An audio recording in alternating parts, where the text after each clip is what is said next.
Darnell Diesel Moon, the upset artist, the boogeyman, however y'all want to put it. And I'm here to give a shout out to my guys. I love listening to John, Charles, and Frank on Real Talk Boxing. Reporting in progress on the Ultimate Sports Network, we are back with Real Boxing Talk. Or if you heard the bumper, it's Real Talk Boxing. It doesn't matter. It's still working. Thanks to Darnell Boone for that. Look, it's what it is. We talk about boxing. It can be real. It can be real talking, whatever. But today we have a couple of things in mind. And then when I say that, we won't get to them. So let's talk about something that three people of a certain age may be able to understand. We were discussing the rejuvenation or the whatever we want to call it of Keith Thurman and Leo Santa Cruz last week. And the fact that maybe, just maybe, we thought they were done. And they apparently are not. They look like they're still viable candidates for what they're trying to get to. Now we saw Daniel Jacobs over the weekend. Not so much. Now, not to say he didn't win the fight, even though the fight went a different direction. But as John had said, it shouldn't have been that close if it was the real Daniel Jacobs. So let's get into that a little bit, and then I have a thing we can kind of spin off of that. So, John, what did you see that you went, wow, this isn't cool? Well, he looked good for 6 rounds, good enough. Maybe a little bit less than the Danny of like 3 years ago, but more in line with the Danny of a couple of fights ago, and that was a concern going in. So he was doing enough to win, and he was definitely winning. But his trainer kept saying, "You're being too nice to this guy," and I was thinking, well, he's winning every round, so I don't know if I want to say he's being too nice, but he's not doing quite enough. And you're fighting in England. You don't know what, as we've been talking about, I'm sure, you don't know what they're seeing. And I've seen them see things where even the English audience has gone, what? No, right. It's like the judges are in the bag or whatever. Probably what they think about our judges with some of our scoring. So then he got a little tired. And Ryder got a little success. And in any sport, as you know, the minute a guy gets a little success, he starts building on it. Just like a football game, just like anything. You get a little momentum. And you could see it. He started to believe, like, wait, I can compete with this guy. And instead of clocking him to tell him, not today, Jacobs tried, but he let him push him around and maul him and brawl him. And then this is the part I don't know, because I don't even know if he knows. I don't know if an athlete knows this, but his sense of urgency or his sense of lack of hunger or whatever, maybe the body just said no. You know, he might have tried to dip into it, and there was nothing left there to dip into. Not that he can't beat a lot of guys, but he doesn't have that next level that he had when he was younger.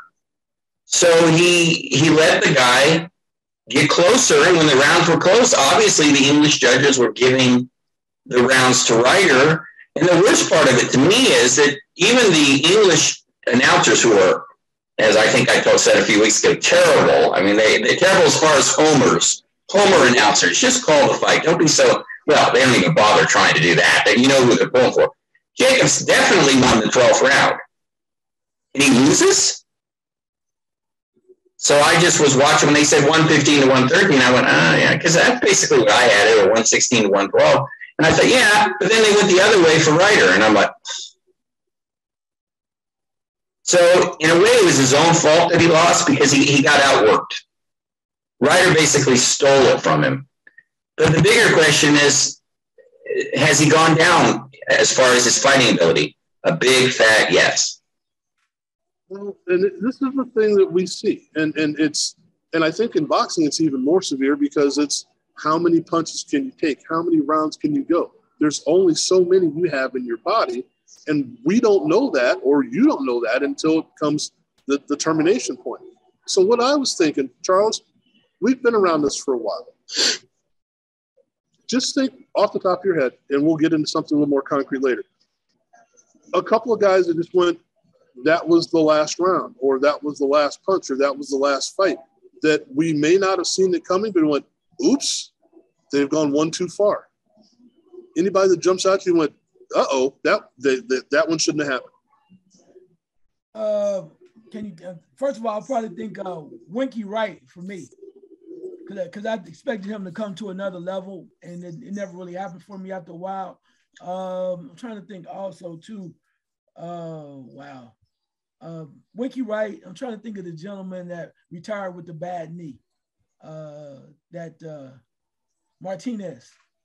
Okay. Sergio Martinez. Yeah, Sergio Martinez. Because of the factor that, we talked about his knee and whatnot, but even if he had good knees, he still would have been going down a little bit in such a manner. And as much as I hate to say it, it's real. And that's why I was pissed off is what it was. His career was allowed to continue. That's Muhammad Ali. Yep. You saw that, yep. You knew what it was, and you still let him get back in the ring. I mean, he clearly was not the guy that we knew and cheered for. So those three, but definitely Muhammad Ali. Yeah, and I agree there. And I think the thing with Winky Wright was he did what he did, so you didn't think age was really going to be able to affect him that much. And it's like, well, suddenly it did. It's like, well, did he get slower? Well, he was already moving slow, so I don't know if that's what it was. And yeah, John, what do you think? Because there are a couple of things I think about what Charles has said. Yeah, I remember when I saw Oscar De La Hoya against Manny Pacquiao, you could tell in the first round that he was not even close to the same guy anymore. Right. You could even see it a little bit against Stevie Forbes. His last somewhat good performance was against Floyd Mayweather, where he had some of it going, but even then, I think he was past it. And Mayorga, he beat him because he could beat him every day of the week, but he was also highly motivated to fight Mayorga. Muhammad Ali against Ken Norton, you could see it in the third fight that he was, right.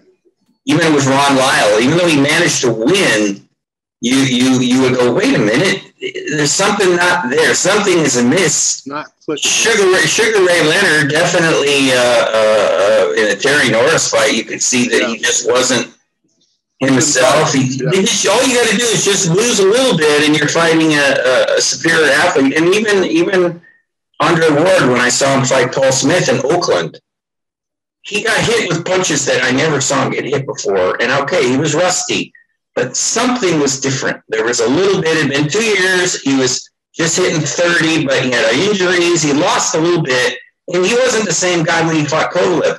The fact that he beat him, just like Muhammad Ali beat Ron Lyle, beat Ernie Shavers somehow, just tells you what great athletes those guys are. Sugar Ray Leonard could not beat Terry Norris. I mean, obviously, Terry Norris was really a talented fighter, so that's asking. He was really fighting a guy that was in his prime, and even though he'd been knocked out a few times, he was just so fast. But you see, and I remember my favorite Armando Muniz when he fought Carlos Palomino the second time. He didn't have it anymore. It was like he was a little slower, and he didn't have that edge. So if you hang around long enough, and then Bernard Hopkins against Joe Smith Jr., that was the time where he got knocked through the ropes.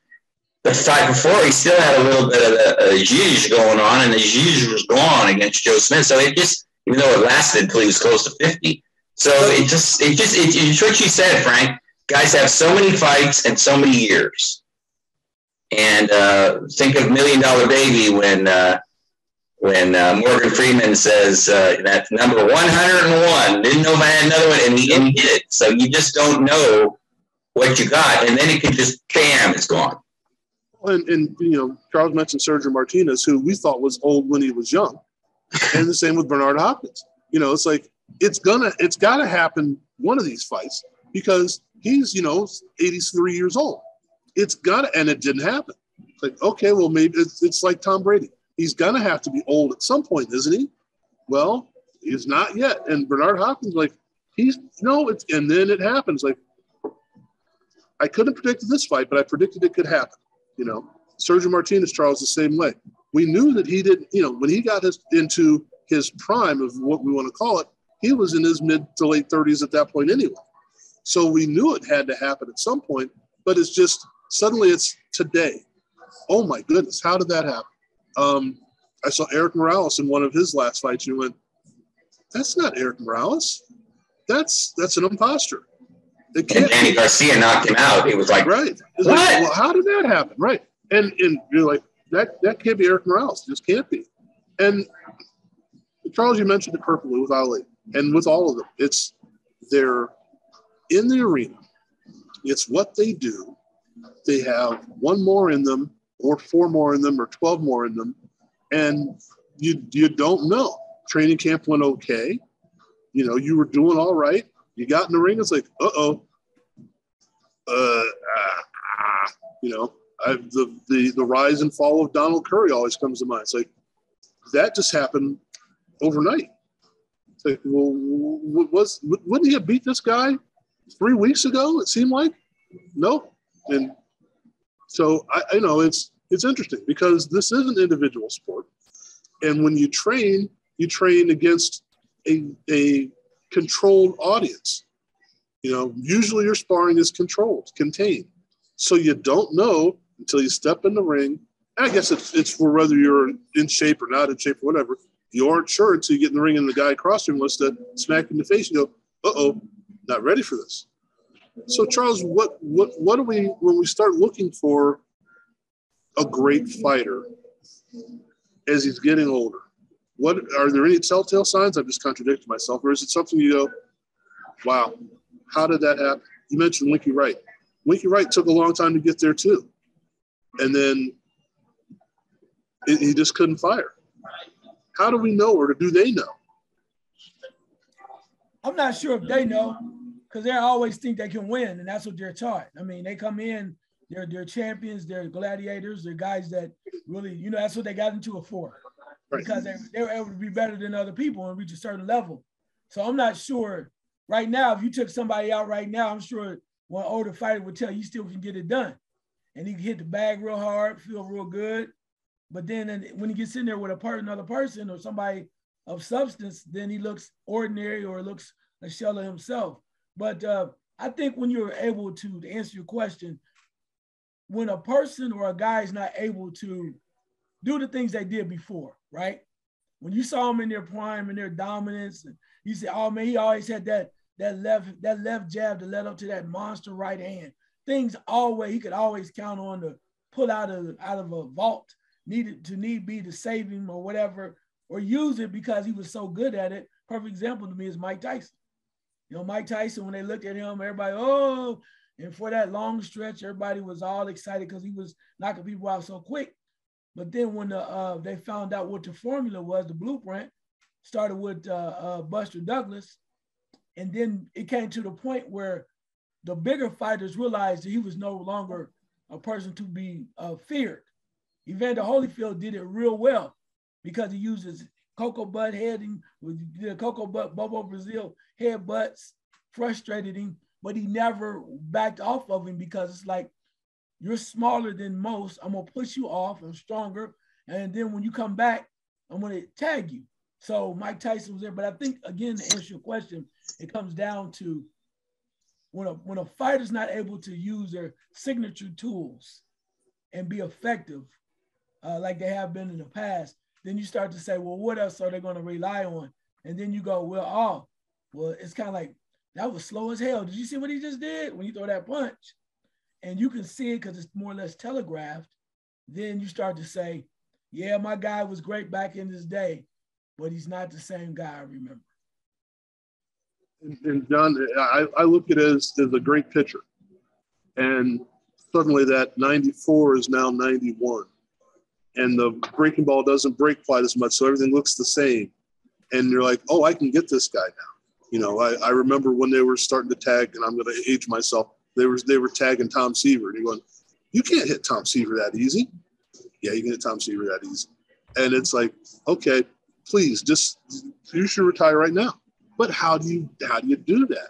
And I guess, okay, so we're looking at and we'll get off of this here in a minute. Is it, and Charles mentioned it perfectly, it's the rest of the people around him as well. Why don't they see it? Or do they see it and they say, well, we can still make money off of it? Yeah, and to that point, you're asking if the fighter knows. I read that Joe Louis certainly knew. He said that he could see the openings, but he couldn't fire anymore. You know, so that's why if you watch his later fights, he jabbed a lot because the right hand, he had the right hand cocked, but he couldn't, you know, he had a millisecond and he thinking about it, right? And instead of throwing it, thinking about it, right? So he's not. Or in baseball, when suddenly this guy who hit fastballs all his life, they're throwing fastballs because he can't catch them anymore, can't hit them. So yeah, it's one of those things that it's sad too if you see it. You know, and if I'm struggling here to remember what you asked me, Frank. So Stalin, what did you ask me? Wait a minute. That's it. I'm past my prime too. See, so a little traveling music, please. Yeah. What did you ask me, Frank? Seriously. I don't know. I asked it. I'm done. Oh, okay. Well, it's staying in the theme. Just like that. I wasn't paying attention. When I was a younger man, that wouldn't have happened. So there's an example of a guy on a boxing podcast who's over the hill. So there's an example. So for those that think we're not all over the hill, and some of us still don't have a memory, John, to paraphrase Frank asked, "What are the telltale signs that a boxer shows Thank you. when he's in his decline?" Thank you, Charles. That sounded like a good question. Did I? Wow. Telltale signs. Well, telltale signs are it's like in any sport, you just lose a step and you can see it. I remember going to another sporting game, you could see with Michael Jordan when he was with the Wizards that he wasn't the Michael Jordan from the Chicago Bulls. He couldn't get up as high anymore. He'd dunk every now and then. Every now and then he'd go back, he'd be his old self, an older version of his old self. But he wasn't as fast, he wasn't as quick. The same thing happens in boxing. You see it. Suddenly the punch that was little zingers aren't zingers anymore. Suddenly instead of trying to duck, they run right, like I said, with Andre Ward. Suddenly he's getting hit with right hands. Like, what? And he wasn't past it. He just was a little rusty and a little past it. Daniel Jacobs, the telltale sign was that he was missing a lot. That's also when a boxer is past his prime. Suddenly, he's just so accurate, and he misses and misses and misses, and so his timing is just a little bit. It doesn't take anything really to be over it. It's that, like I said, a little bit of change in your body chemistry, and you're not done. I remember seeing Matthew Saad Muhammad after he got beat by Pacquiao twice. He was done. So he said he could, and that's the other thing that happens sometimes when a guy his resiliency to punches. Can't take the punches anymore if he gets knocked out. That's where you're always concerned when a guy gets knocked out, like Leo Santa Cruz.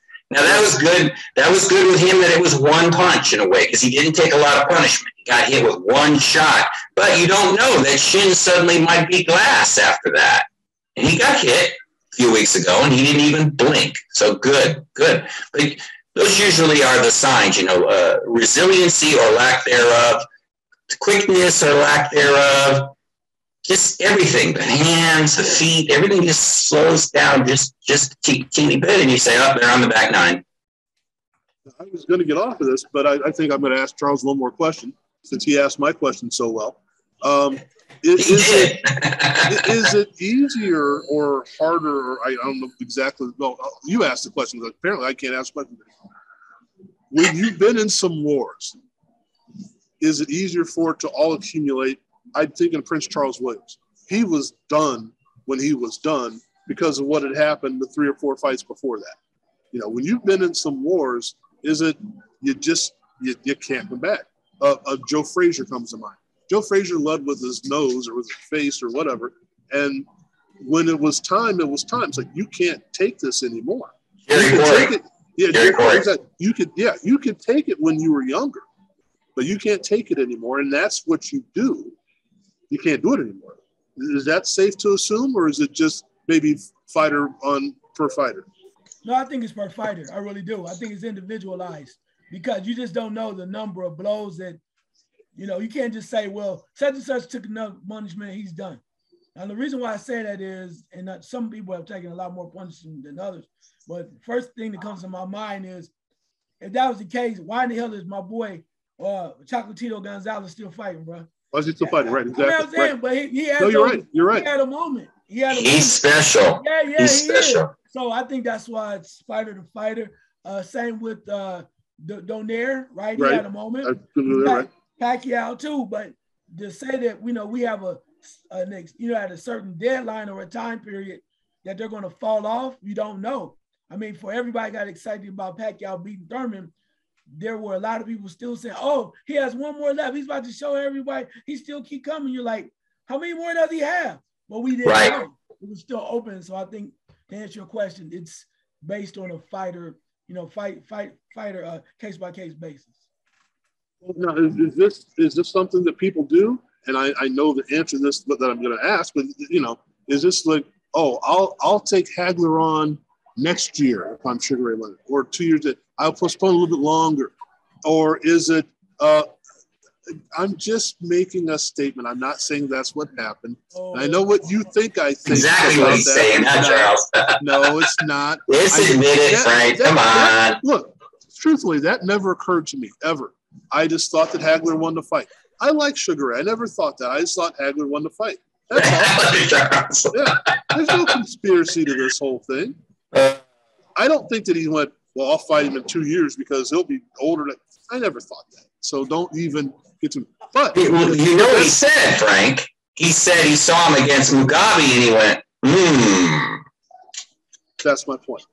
The people on occasion pick and choose. Okay, let's forget that example, laughing boy. No. Just on occasion, if people pick and choose, they say, I can get this guy. Like, I can go get one of the Klitschko's because I see the chink in the armor now. Or I can go get Lennox Lewis because now I see that he's not quite that guy. Is that part of what happens? Or is it, I'll stall this out for a bit longer, Canelo and Triple G. Well, Triple G's now 57 years old. And be 30 years old. Yeah. Is that what's happening there? Oh, well, the people want to see one more. Do they? Let's wait another 3 years until I know I'm going to beat him fair and right up, straight up. So since you're laughing about it, you go ahead and say something.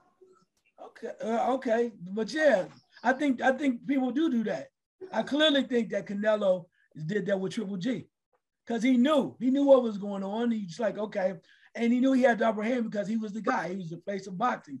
So, yeah, I'll fight you. But not only do I want to fight you, I want to humiliate you. I want to put you down when people go, oh, well, maybe he did win them other two fights. When you beat somebody so bad the third time or whatever in the third bout, then as we remember, and we said before, people remember the last thing that you did. So therefore, the last fight, if he comes out and beats the hell out of Triple G, then people will go, oh, man, well, he really was better than him, and Triple G really wasn't that good. That's the way that a lot of people had a mindset. So, yeah, I do think that is true. It's funny because people always thought that of Mayweather. They thought Mayweather was like that. But Mayweather said, I asked Pacquiao 5 years prior to what everybody thought. I offered him to fight. Well, Pacquiao said he had to wait because he wanted to see something else before he wanted to fight Mayweather. But everybody thought it was Mayweather's issue. Because I mean, when you look at it, why would somebody fight the way that they do? But no, to answer your question, though, I think there's a number of people like that. And my last point on this is Lennox Lewis. He had an opportunity. I think he could have fought Tyson a long time ago. Sure. But he waited, and it still took Emmanuel Stewart to kick him in the butt to go, this dude's a shell of himself, go out there and whoop his butt. And John, it's kind of funny because this gets us back into Charles, get your phone out because people should be calling you now. This is the idea of who's making the matches and why and how. I think we run into this more often than we should, but it happens.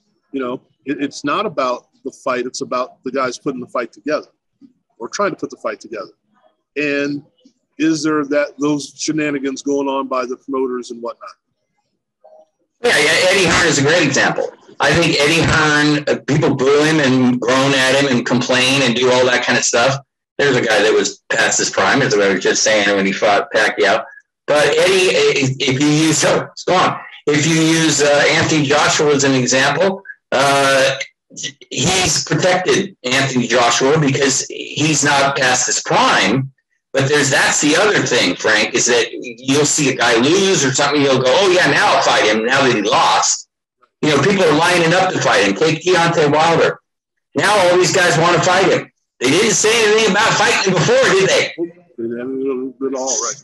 Right. So it's a two thing. It's age, and then it's also can be that they think, oh, now he's like he could be. I know how to beat him, like Tyson, like Buster Douglas. Like he did suddenly people are like, oh, okay, I see how you got to do it. You got to take a beating for a number of rounds to do it. But oh yeah, I can see how it's done now. He's not unbeatable. Nobody is. So you have that two-way factor of flaws and the age, and some guys definitely exploit it. No doubt about it. I agree about Triple G. I think Canelo sparred with Triple G when he was younger and got his butt kicked. And he said, okay, then look at it from Canelo's point of view. If you're Canelo and it's a couple of years later and you're thinking, wait, I'm getting better and better. Don't I want to try to fight him when I'm at my best? Right. Forget him. I don't care if he wants to fight me, whatever. But did he plan that? Oh yes. Oh yes. So yeah, it's done. Boxing is loaded with those kind of little games. But again, when you got promoters like Eddie Hearn that they say we're protecting our fighter, when in reality they're doing a hell of a lot more than that. They're protecting them because they know that they're vulnerable. So there's a difference there. So is he a good promoter? Hell yes. Watching out for his guy, but does it hurt the guy sometimes? Yes. So, it's complicated. Well, we're at the point where if we were going to be doing commercials, we would insert a commercial here, because I'm going to take a complete left turn from this whole thing. Because I see an opening for what we can talk about that we haven't really, we've bounced around it before. We haven't got into it. It's going to be mostly boxing centered, but I have a feeling that we need to break it up a little bit here. So, Mr. Farmer, I'm going to ask you, and there's no order to any of these things, just off the top of your head.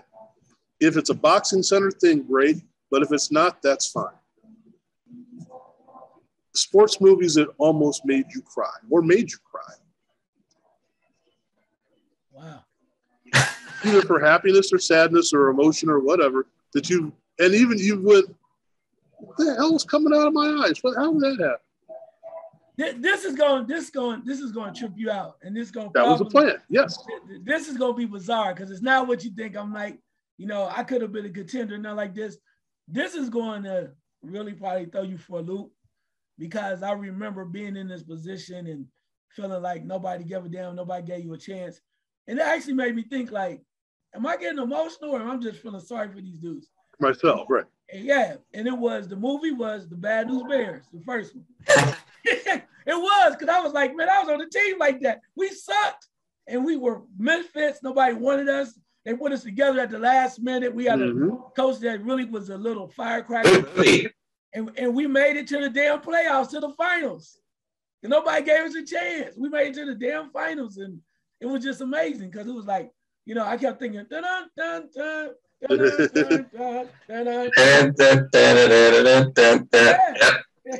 Now, we have all been on a Bad News Bears team before. That's how we say it. Charles, you were witness to our softball team that we had. That when it was put together, we were the Bad News Bears. It was a family team, and there was a divorce in the family. So the good players went on one side, the bad players went on the other side, and we were folded in to the team with the bad players. So we had nothing. I mean, it was like we came up for the first game. It's like, this is the Bad News Bears. Now, we didn't make the playoffs, but, it took us a while to win a game, and that the game ball, I think, is still in the bar where they sponsored us, 105 years later. So, yeah, okay. John? Oh, God, I got tons. I'm a big crybaby when it comes to, especially underdog stories. I mean, I have moments from, first time I saw On the Waterfront when Brando says, you're my brother, you're supposed to, I was blown away by the incredible acting of Brando and Rod Steiger. And when he's looking at him, when he has the gun and he's, oh, Charlie, in the pain. And then the movie that I'm going to send to Charles soon, the setup, I have a moment in that movie when, I'm not going to tell too much because I don't want to blow it for Charles, but this has to do with his wife when she reacts to something that, And then more movies. Oh, The Natural killed me. I mean, I knew it was coming with The Natural with Robert Redford, but I didn't care. Yeah, you know he's going to hit the home run. You know what's going to happen, right? I loved every minute of the way they did it. And then the movie that really, and you probably know what's coming, what got me the first time, and it's got me numerous times after, is Rocky. You know, not even going, Adrian, but just the whole idea of a guy that never had a shot, and he got his shot, and he made the best of it, and it didn't matter that he lost because he won.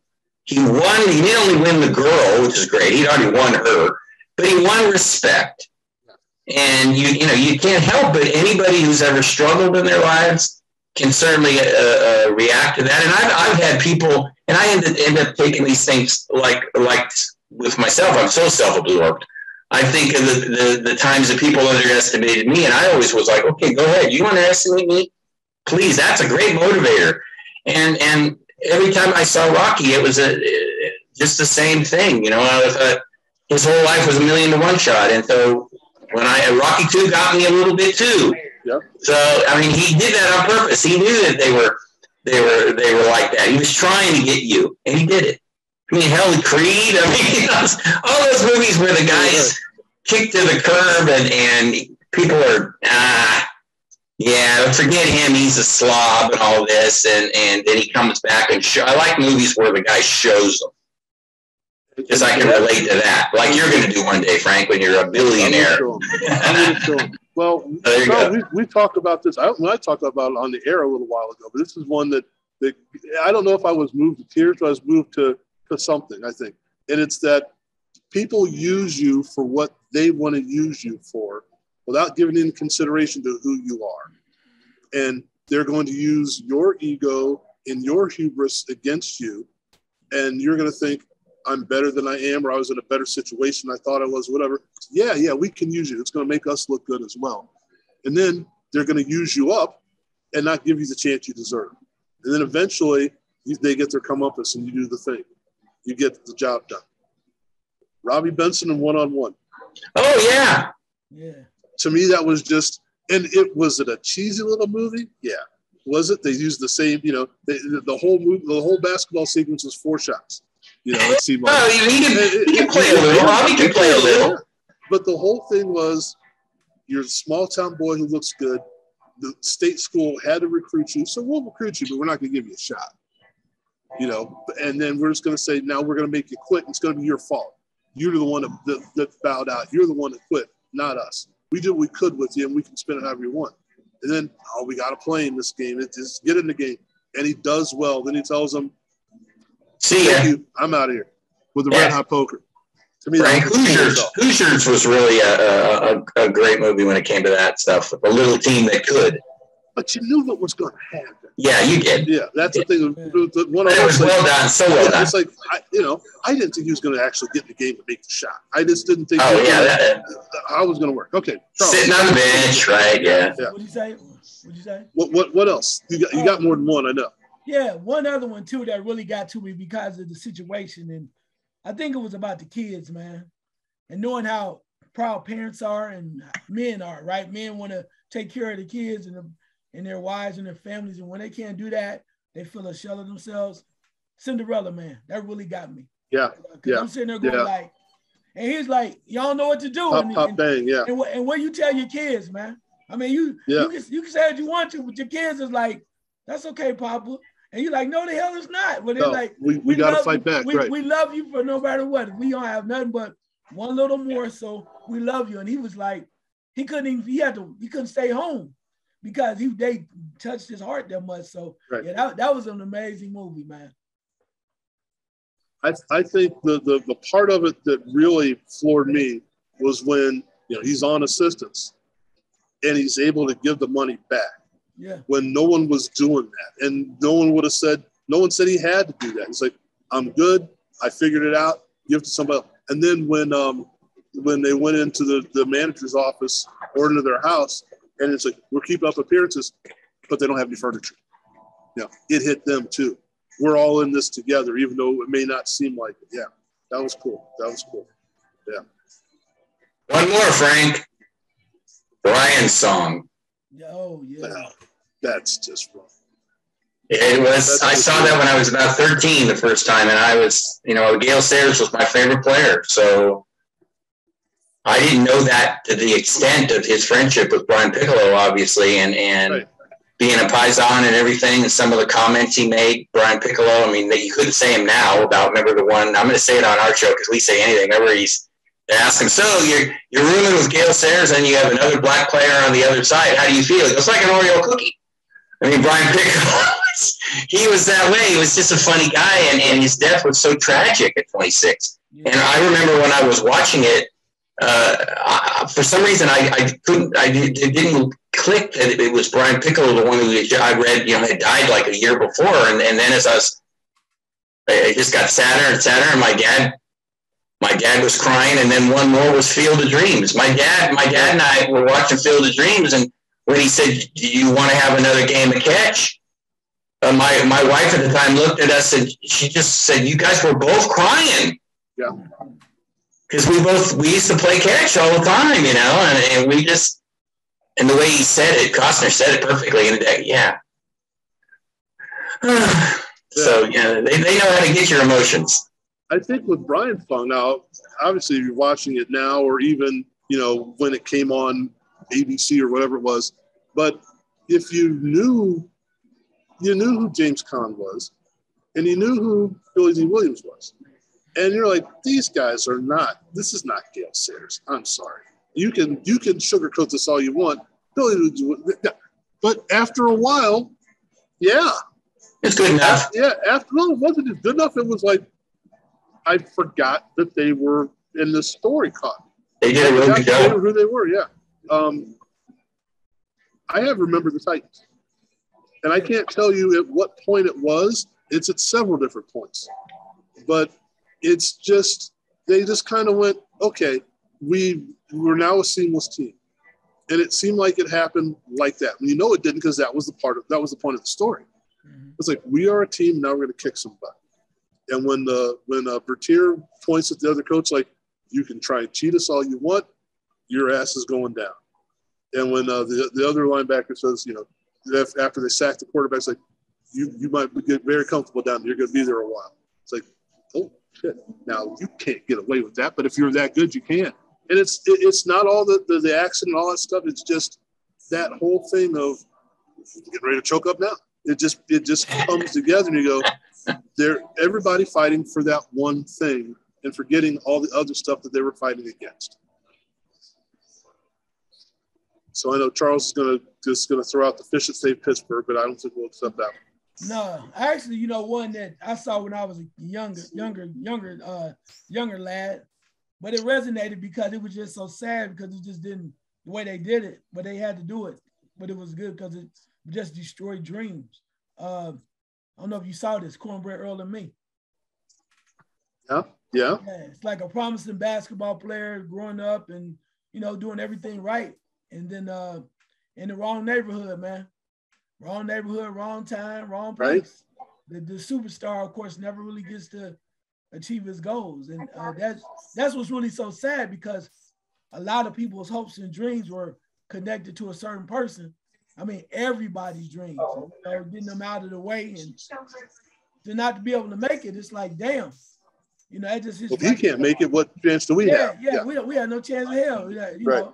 Kind of like watching, like you say, where everybody puts all their hopes and dreams on a person, and then they disappoint them and they spend all the money. You got that check and you lost all the money. What the hell? Now you got to go back home and tell your wife, and everybody had plans for the money, but your dumb butt, he lost it. So yeah, that's tragic, man. Tragic. Well, when you went Bad News Bears, I started, for some reason, every Little Rascals episode I'd ever heard just started running through my head, because it's you've got nothing, but it doesn't matter. You put on a show. Someone had a barn. We found some stuff. You made costumes. Now we know full well that those kids couldn't do all that crap, but it's like they made it work. We built a car out of a milk crate and some wheels. I loved it, yeah. Yeah, and it's it fit all the kids in it and sliding all down the street. You thought you could do that as a kid.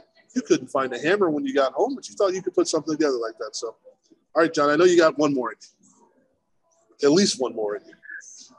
Yeah, this is another oldie, and I remember seeing this as a kid. And again, it was because it was my one of my favorite baseball players that I had read about way before my time. But my grandfather told me about seeing him, and I was like, "You saw him? Not Babe Ruth, Lou Gehrig."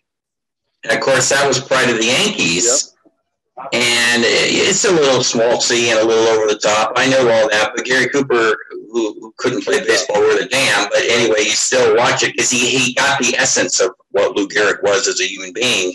And when he gives that speech at the end, that's, you know, and then the other side, the nasty, not nasty, that's the wrong word, the dark side of sports. If you've ever seen a movie called Fear Strikes Out, with Anthony Perkins as Jimmy Pearsall. Jimmy Pearsall, right, yeah. Who had this relation. Right. You saw it? Yeah, okay. That's the one I was getting ready to say, yeah. Oh, you were? Yeah. Shoot. I mean, that wasn't, if you're looking at him as an athlete, you're not going to see it, but he got the mental part of Jimmy Pearsall and that weird, obsessive relationship with his father. Yeah. And it's an emotional roller coaster. I mean, that one was devastating. That's an excellent film. Well, that's one of those situations where you look at it and you understand coming out of the Depression, coming out of the war, coming out of all that stuff. And it's, you can make it, Jimmy, as a ball player. You're probably not going to make it as anything else. And that's coming from his dad. So you got to be a ball player. And that was also where if you were good in the neighborhood, then you were going to be good in the community. If you're good in the community, you might be better in the state. You know, the idea that Ted Williams came out of the West Coast because that's where it came from. And then it's not like now you're recruited nationally. You make the minors because some scout found you. Doesn't matter how good you are. Some scout found you. And that was like, okay, Jimmy, you're going to go out there and you're going to do this. And a scout is going to find you. We got to get you in front of the scout. It's going to get you out here. You got to play all the time. And it's just like, okay. And then how it just went, and you just shut off. And to have that obsession, again, from both of them. And to see that, and again, that's how important sports, maybe still are to people, but how important it was then because especially when we talk boxing, you may not get out of anything unless you become a boxer. And that was my other one was someone up there likes me. Somebody up there likes me. Oh, of course, yeah. Yeah, that's great. Yeah, where they go the entire movie and never call him Rocky Graziano until about, 2-3 quarters of the way in and go, oh, I see what happened now.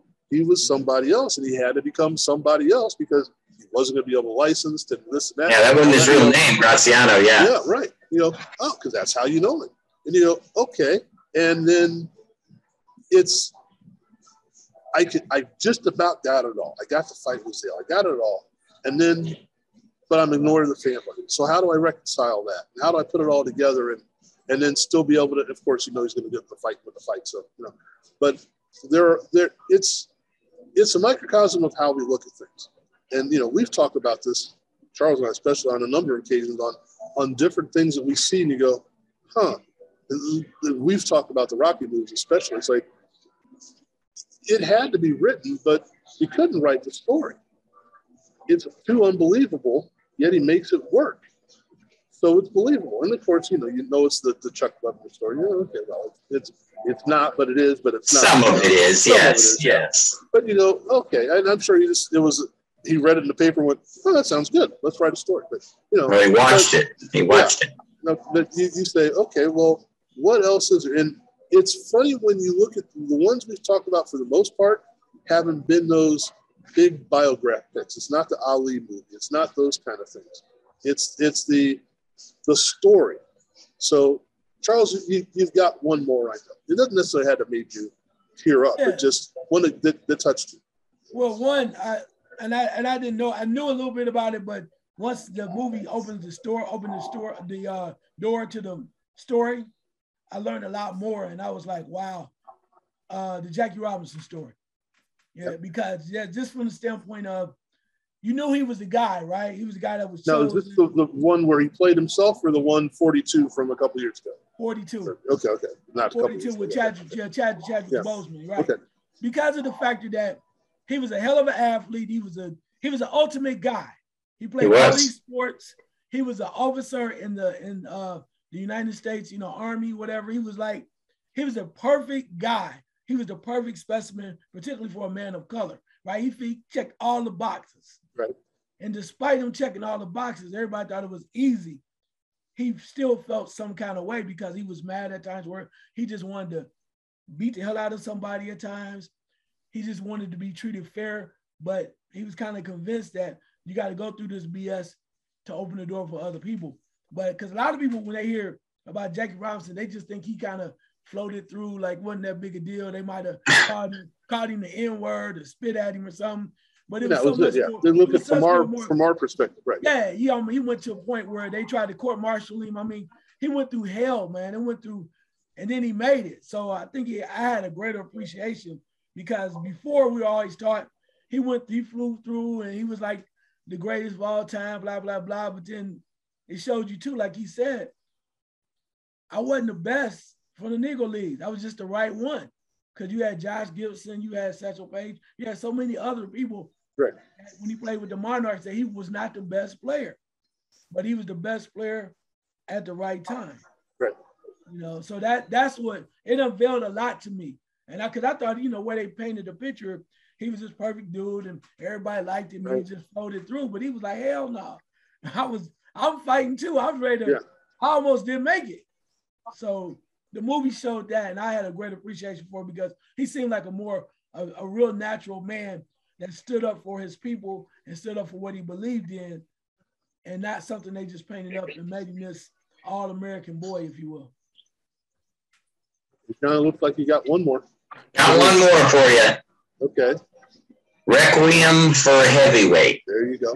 People don't know that, a lot don't know. You guys know, I'm sure, written by Rod Serling of the Twilight Zone. Mm-hmm. Might not know that Rod Serling was a boxer in the military, and he was actually pretty good. And he based Requiem on a heavyweight when he watched what happened to Joe Louis after Joe retired, and he got all the government went after him, and then the money that they talking about exploiting somebody. So he came up with the story of this guy, Mountain Rivera. And it's really cool, Charles, if you've never seen it, you just get a real quick glimpse of a very, very young Muhammad Ali in the first 10 minutes of the movie. And you hear him and see him a little bit. But that movie, the ending is devastating. And it's got everything. The acting with Jackie Gleason. You never expect Jackie Gleason to play such a creep like he does. Mickey Rooney's the little guy, the little trainer. He's great. And then Anthony Quinn, playing Mountain Rivera, from what I've read, Jackie Gleason hated it because he knew that the movie was going to be Anthony Quinn's the way he was playing Mountain Rivera. But it was, but then again, everybody was great. So Rod Serling wrote a great screenplay for that movie. Well, I'm torn because I got a couple, but we've got a couple minutes, so maybe we'll get into a few of them. $1 Million Baby. Yeah, very much so. Yeah, how did I? Yeah, oh yeah, the ending is devastating. Well, it's so many different little parts of that because it's I'm going to win him over even though he doesn't want to be won over. I don't train girls. I don't want to do that. Yeah. And then to see Morgan Freeman in a less than regal role, you know, it's like great. Yeah, okay. So you know, it's building to something. All right, it's building to something. About dreams. Yeah, it's about everything we've accomplished, everything we know. They're chanting this phrase that no one knows what the hell it means, the whole 9 yards, and you've just got to the pinnacle of the story. Everything's great. And then when you see him go, oh, crap, I didn't get the stool out of the way, and you don't know what's going to happen, but you know something's going to happen, and it ain't going to be good, whether it's because the music going on at the same time or whatever. And when you see her crack her head, shocking. Now what? How do you make this a movie that I want to see? Because I want to see the rest of this. What else can it be? You know, and now we get into dignity. We get into honor and dignity and all that. And you're like, very poignant. They made it better. Yeah, it was good up until that point. They made it better, and it was very poignant. How do you get through this? So. That to me was insane. It really was. And it's a movie I didn't want to watch. Yeah, I've only watched it twice, Frank. Yeah. It from what I was told it was, or at least what the previous this isn't for me. I'm not gonna like this. It's chick boxing and that's not very gonna be believable. And it just like, whoa. Yeah. That movie was written by a former boxing trainer, so he brought a lot of inside knowledge into it with those characters, and you could see it's very authentic. Yeah. Okay, so we got a couple more minutes, Charles. Wow, we're going deep now. I know we're gonna make you think a little bit. Yeah, I'm gonna defer to John while I wait. Okay, all right. Frank took somebody up there likes me. Let me see if there is another one. Gang. Where's any pictures around here that I trying to think? I'm going through the decades now because I'm at the 50s. There really wasn't anything in the 60s but I keep thinking about boxing. But there were other sports movies. You know, we talk about football. We talk about basketball. We'll bang the drum slowly with Robert De Niro. Son of a gun, that was mine. Yeah, that was just so he must be sending me vibes, Frank. That one was really, really, really sad. Robert De Niro and Michael Moriarty, right? Michael Moriarty's a pitcher and Robert De Niro's a catcher, and that one had, you knew when you were getting into it was like Brian's song. If you didn't know, you knew pretty quickly that this was not going to be a happy ender. It was going to be a sad one. This guy that they all mock, they make fun of, that he's lucky to be in the major leagues, and then when he gets sick, they all rally around him, just like you were saying. And he actually, what I loved is he actually plays better. He actually plays his best ball when he's dying, but then you know what's coming, and that one was very well done again. And if they hit it right, they hit a home run, and they did with that movie. And you suspend belief on. These guys can't fall. Well, yeah, I know. You got to do that, But it doesn't matter. It's like it doesn't even make a difference. So, okay. Charles is actually thinking here. No, I mean, there wasn't about something that really made me sad, but it made me think because it was close. It showed you how sad things were, the reality of sports, right? And you might think it's kind of cheesy, but even any given Sunday. Just because of the factor that you see, we've always heard about athletes using steroids, and to the point where you get to a guy that is so zonked out of his mind, he doesn't even realize that he has a problem. He's just getting ready for battle, right? Every week, and he's shooting himself up and trying to find out. And when the coach grabs him and goes, "Son, you hear me?" And his eyes are just like, he's so spaced out. They're just like, this dude is gone, man. And the coach is like, what the hell have I done? But he would risk his body, his life, his health in order to be able to perform on Sunday. Because at the end of the day, this was important Sunday, to right, guy. And he gives us it's always about Sunday. So get ready, no matter how much you had to do to get ready or overcome what's going on at the house or home. You got to be ready to play on Sunday. So that was reality to me, a true reality, because I think a lot of that, there was undertones of it, but a lot of that stuff was true. And even how the owners treated their players like cattle. Yeah, that's a good point. And it took us a place where, it's the NFL. You can't take us to the dark place in the NFL because we all love the NFL, supposedly. And you're not supposed to take us to a spot where you can't take us. All right, I'm going to lighten it up a little bit. Slap shot. And yes, there were tears of mirth because that movie just, first of all, it's if you're of a certain age, you understand what the age that movie was made in, and you understand how things were. The Charlestown Chiefs and the leather jackets and the half boots and all that, and you understand where hockey came from at that point. It wasn't like when we had, what was it, the chill in Columbus, Charles? Even though they played in the fairgrounds or wherever it was, but it was like, here it is. This is pretty cool. And then it went away. This was a hockey town, minor league hockey town, and this is how it's done. And this is how it probably was. Whether it was or not, who knows? But, forget for just a moment the Hansons and all that, which was just hilarious. But it was just the idea of, how do you survive this thing when you didn't make it and you're not going to make it to the big leagues? What do you do? How do you get along with that? It's kind of like a Bull Durham kind of thing. It's like, one person in this group is going to play in the big leagues. And it's probably going to be him. In Slapshot, ain't none of you going to make it to the big leagues. Matter of fact, we probably won't have a team next year. How do you reconcile that and get on with what's going on and then see some craziness? And the craziness was, you got, okay, well, Neil Braden says, well, screw it, I'm going to go out there and dance around in my skate my under. The whole thing was just nuts. And you just laughed the entire thing. Of all the things we've talked about, that is the movie I want to make a remake of. I even have the cast in my head, but that's another story entirely. How about Major League? Yeah. Well, because that was reality for me. That is a funny movie. The characters, I know it's Cleveland and everything, but the characters, Wesley Snipes, can't hit, he swings and misses every time. Can't hit the ball. He do the moon dance and everything. What's the actor? Dennis. He plays the guy with the voodoo. He's got the voodoo on the backs. It's hilarious. You think this guy, somewhere down the line, is going to be portraying the President of the United States? No, yes. Right. He did it extremely well. And, of course, you had Charlie Sheen and everything. But the guy played the manager was really good. And Tom Berenger as a catcher. I mean, that movie was crack up funny. The sequel was okay, but the first one was really good.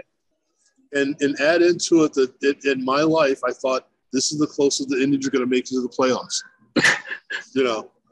And then you've got a couple of seasons a few years after, like, oh, they made the play. But yeah, exactly. I have an added thing to it. So a lot of stuff about the Cubs, Frank. So I feel your pain. Trust me. It ended in 2016, but now we're back in the dumps again. Yeah, so and it ended beating the Indians. So that's another. Yes, I know. That was the worst part because I have friends who are Indian fans, and that part I hated. You could have been anybody else but the Indians. Can I ask one question then? Sure. No. John, you want to get that championship back then since you feel bad? No. My Cubs are. I'm not going there. Okay. Well, the lockdowns extended the amount of time I can still call them the Indians because I haven't gotten used to calling the Guardians yet. I got another couple of days left to do that. Yeah, that's the dumbest name. Sorry. That's the dumbest name I've ever heard.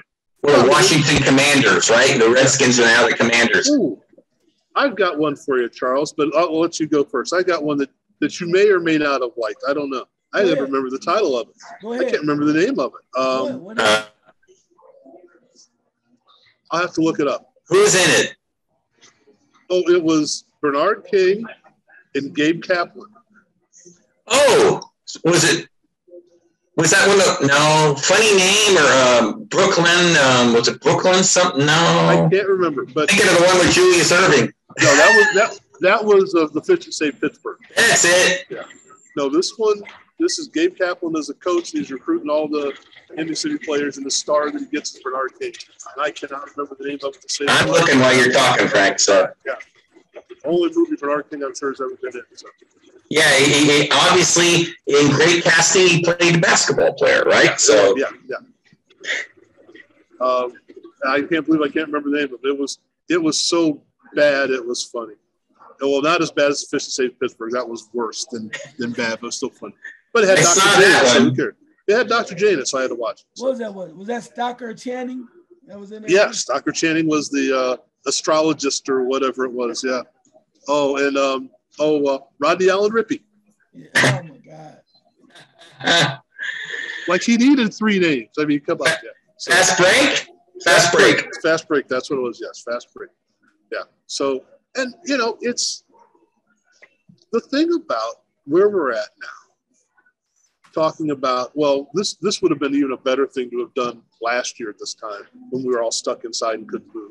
Not that we have freedom of movement now, but the idea that as to not break copyright here, but the reality of sport, no pun intended, is that the reality of sport is it takes us someplace. Sports.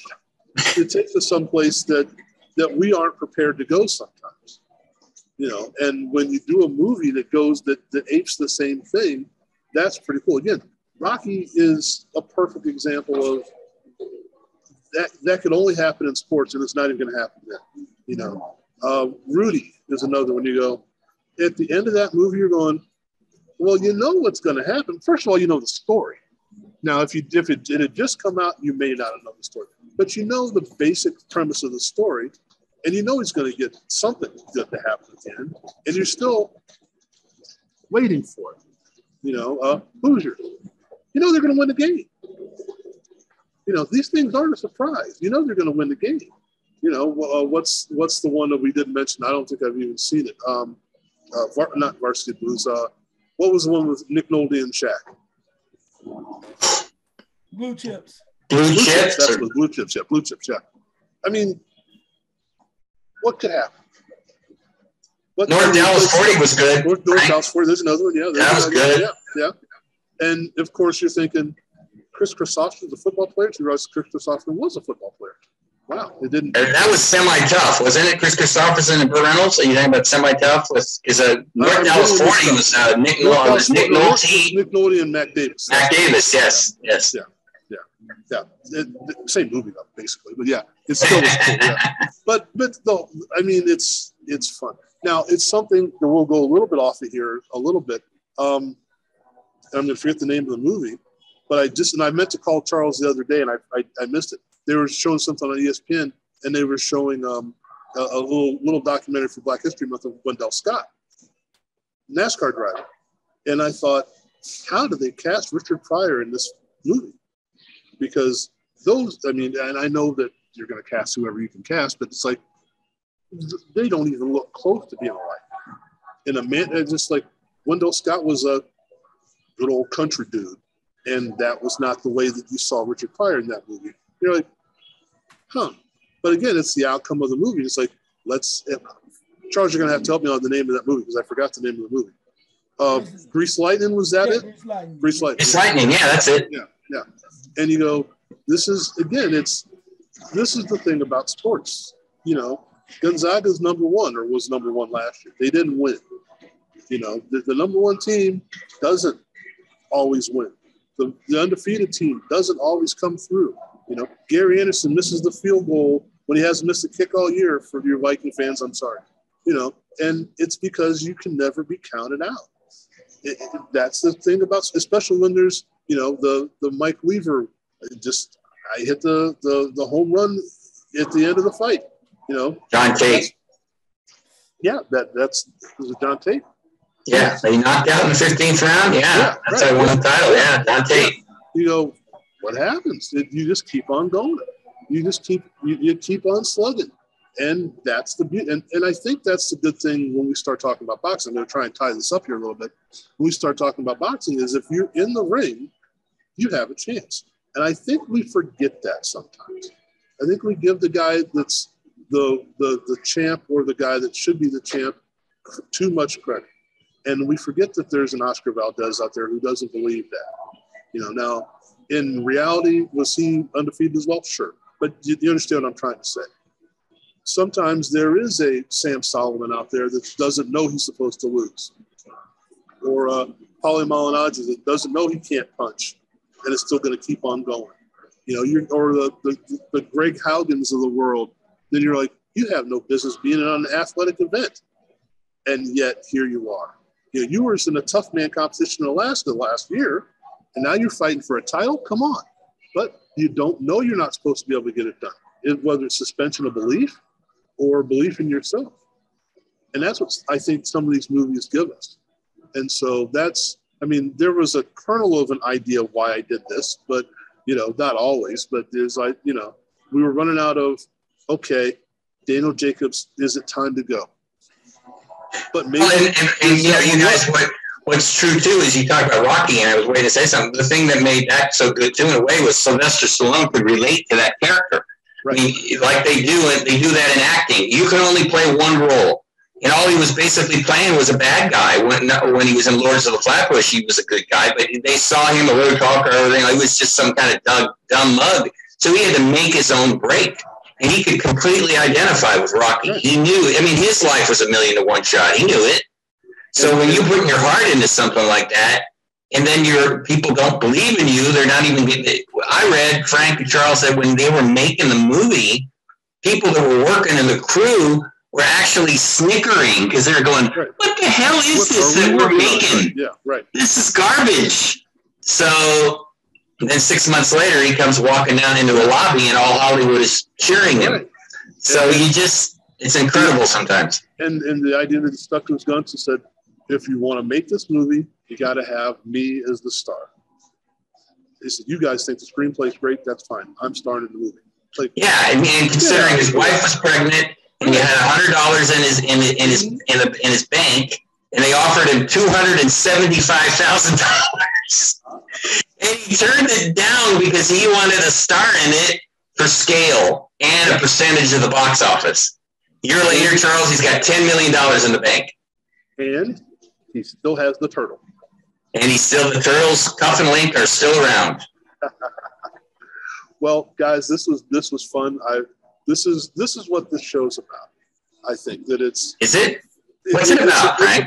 It's about just talking about stuff. This is like The View on. Never mind. Yeah, you don't want to go there. Look at Charles. Look at Charles' face. Yeah. What? Oh. Good thing his volume doesn't work. All right. Now, quick, while we have it, Charles, what do we see? What fights have been made, or at least we think are being made, that we're looking at down the road, the next couple of months or the rest of the year, that we were hoping was going to happen? Definitely was it Oscar Valdez versus Shakur Stevenson. I think that's major there. I guess for me too, the other one would be Ugas and Spence. Yeah. Because I think that's just something that a lot of people were trying to figure out what was going on. But we want to see what Spence has left in the tank, and has he been affected by all the stuff that's happened. And, the underdog, Ugas, is getting his shot again. He got Manny Pacquiao. He retired him. Now he gets another shot at Spence. So we'll see where it goes from there. So I think that's an amazing fight. Even though John is picking Ugas to win that fight, we might have a side bet on that one, John. I just saw something where I don't know whether it was somebody making it up or not. Benavidez Andre. They're talking about it. Ooh, that'd be nice. Just because. That'd be nice. Yeah. That'd be nice. At least that answers 2 questions. It may answer 3 questions. It may answer no questions. I don't know, but that answers 2 questions. Are they what they should be, and do they deserve a shot? So I think that's helpful right there. All right, well, guys, this has been fun. I like when we can just kind of riff on a few things and then come up with stuff that you go, That was Charles. He's like, what? Yeah, somebody. I forgot what it was again. Anyway, Michael Moriarty and Robert De Niro. Bang Drum Slowly. Yeah, that's one of those where I've seen it remade a few times and it just hasn't been the same. So, and I think in a lot of these things they haven't been the same. And neither was the new Brian song. Wasn't as good as the. Oh, right, exactly. Okay, so I'll tell you. Here's how I saw this, and I'm going to leave from this. Okay, slap shot, because it's the right age now, because he's probably the same age as Newman was when he made it. Rob Lowe from Youngblood. I saw Youngblood. It wasn't a terrible movie. But then I found out he didn't do all the skating. So I thought he skated more than that, so that would be kind of tough. But the idea being it would be that kind of character. So anyway. All right, guys, it's been fun. We'll get out of here. Everyone's got stuff they're supposedly supposed to do. I've already screwed up half of my day by doing stuff I wasn't supposed to do. So, oops. Keep watching those ladies, Frank. You know what? Your neck just goes the way it's supposed to. I saw that. You're not. Yeah. So you get a whiplash here pretty soon. All right. Thanks, guys. We'll talk to you later, folks. Thank you. All right.